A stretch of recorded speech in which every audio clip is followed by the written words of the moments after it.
In the cold dawn of Kabul, where the wind carries whispers of rival claims and broken promises, a young man rose to power who would be remembered as Amir Abdul Rahman Khan, the Iron Amir of the Barakzai dynasty. His story is not just of conquest and rule, but of iron resolve in a land torn by feuds, threats from empires, and the impossible choices of sovereignty. Born around 1844 in Kabul, Abdul Rahman Khan was the grandson of Dost Muhammad Khan, founder of the Barakzai line. But the path to power was perilous. After Sher Ali Khan defeated his faction in the mid-19th century, Abdul Rahman Khan spent years in exile in Russian Turkestan, observing the rivalry of great powers, encroaching Russian Empire to the north and the British colonial machine to his east. When the Second Anglo-Afghan War ended and Afghanistan was in chaos, Britain played kingmaker.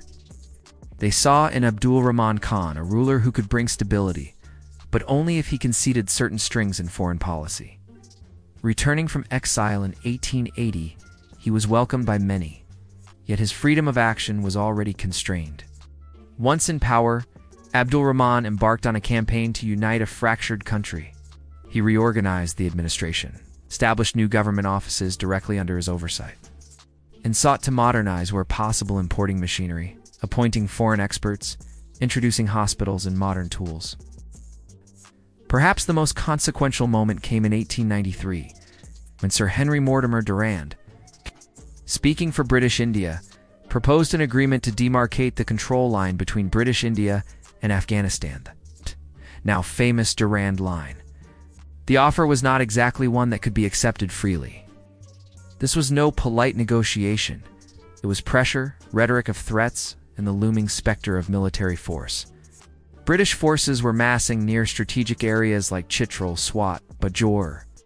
British agents were confiscating arms Abdul Rahman Khan had purchased in Europe. They gave ultimatums. Despite deep misgiving, he was forced to sign the agreement on the 12th of November, 1893.